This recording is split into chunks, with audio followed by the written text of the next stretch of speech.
თუ არ ვცდები 1972 წელს აქ ჩამოდის ბრიტანული პინგვინები. პინგვინები.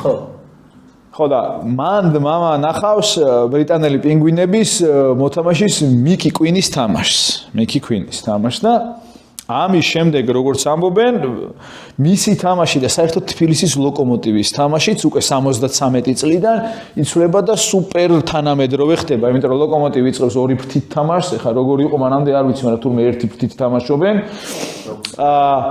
მამამ ნახა რომ მიკი კვინი ურტყავს არა წვეტით ბურთს, როგორც მაშინ ურტყავენ კარში, არამედ ურტყავს ფეხბურთს, როგორც ფეხბურთელი ტერფით გვერდიდან კარში.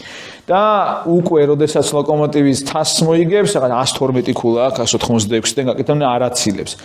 მან ნახა რომ შეიძლება თავზე გადაკიდება, ანუ გადაუკიდო და დაიჭირო და ისევ დაიწყო ის.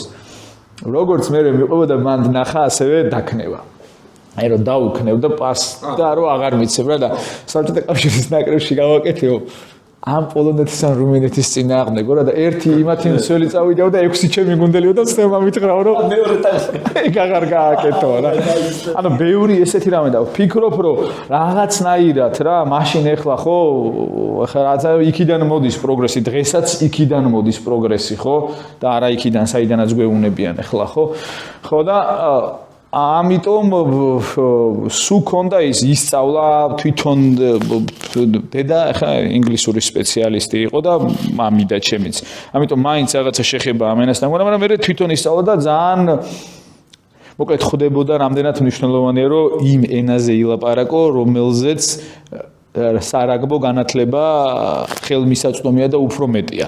და აი ამ უცხოელებთან ურთიერთობა და ის ძალიან უყვარდა და ყოველთვის ძალიან აინტერესებდა რა. სხვათა შორის ბატონი დათოს დამსახურება საქართველოს რაგბის კავშირის აღიარება აირბიში. ხო ძალიან დიდი როლი აქვს დათო კილასონიას მოკლედ ქართული რაგბისთვის.